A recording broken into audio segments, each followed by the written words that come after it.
Okay, so there's multiple ways you can start a fire. Demonstrating a couple different ways here all at once. Making the TP type of formation is basically so that you have air flow, right? You don't want to put things on top of itself when you're first trying to start it. You can stack logs after the fact. And today we're using starter sticks, waterproof fire sticks. This is Hands, 20 pieces. You can find these in the camping section usually. These are really old. Might be a different brand now, I don't know, but same, right? You can also take, what do you call it? Cotton balls.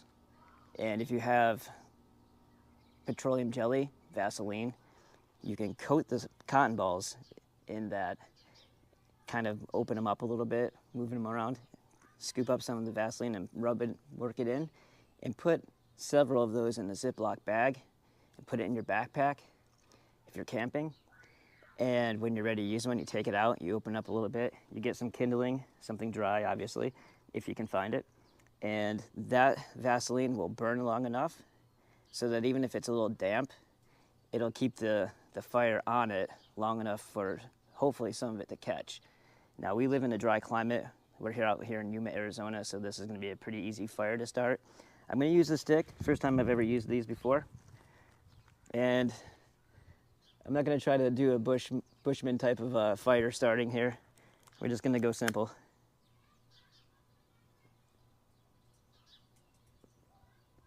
It's a little windy today.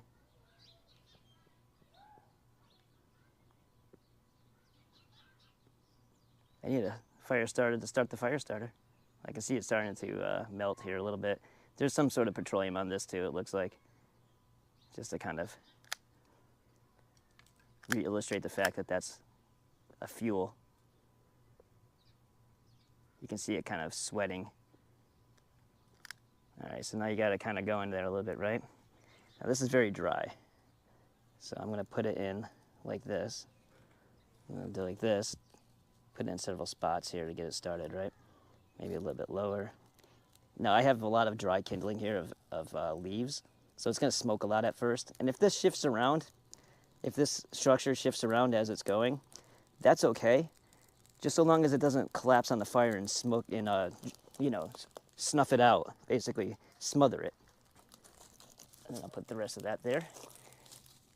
Get the side going.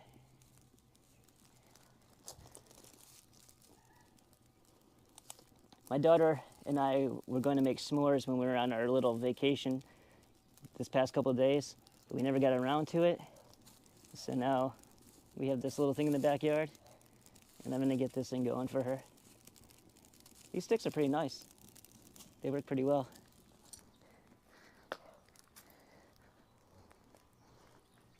Yeah, so depending on your kindling, there might be a lot of smoke at the very beginning of it. But the trick is to keep it burning long enough to catch the bigger pieces. When I did my 40-day survival hike, all I took was a backpack. And I overfilled it, actually, so I started dropping things along the way. But things I did have, of course, were things to start a fire with. I had a lighter, a couple of them. You know, redundancy is key, right?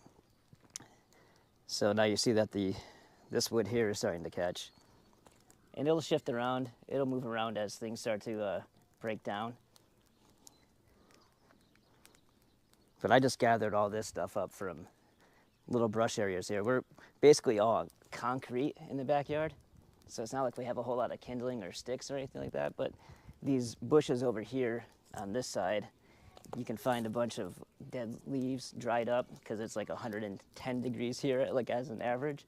So it's nice and dry, and then there's plenty of fuel here basically to start our fire. And as you can see, this is starting to blacken here. I'm hoping the bigger ones catch. They should be pretty darn dry here.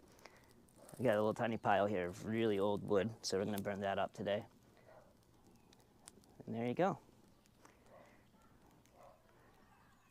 I mean, this is a little extraneous, a little bit excessive, but just kind of show you the pattern here of how you would position your bigger pieces with your kindling stuffed in the center with a space, with a gap, so that you have airflow.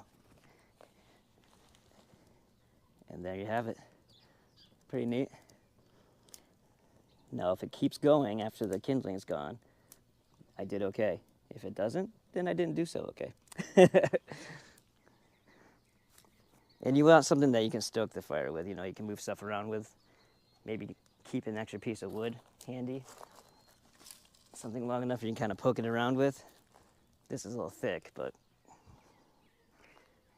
I'm just going to move the starter stick a little bit further towards the bigger pieces of wood if I can. Get that closer. Yeah, this is a little bit smaller. Let's use this. Kind of push that in there a little bit. Yeah, these bigger pieces have caught. At least that one did.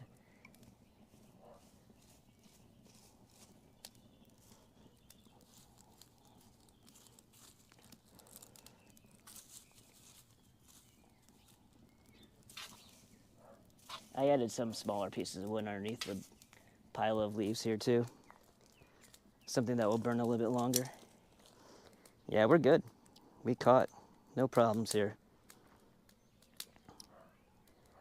Once that breaks down a little bit, I'll add an extra log on, and then we'll get ready to make some s'mores.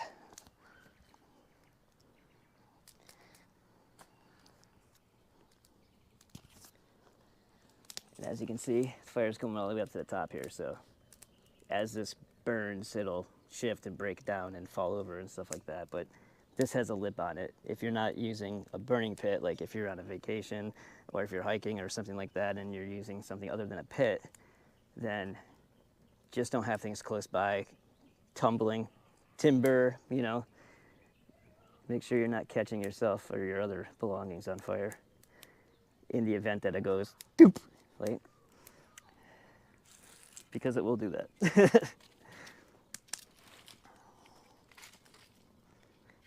These pieces of wood are really dry and old.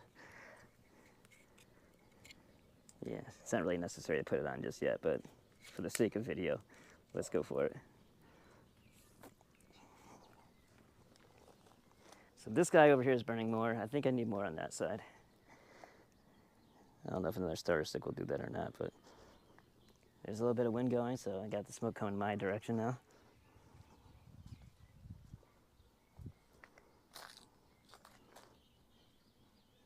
I might even collapse it, but we'll see. Begin to put. Oh, here we go. Was that the wrong one to use? That one doesn't want to break. There we go.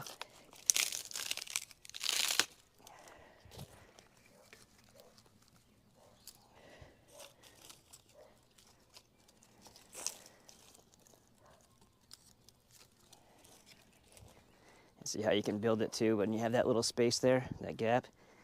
You can add bigger wood to it.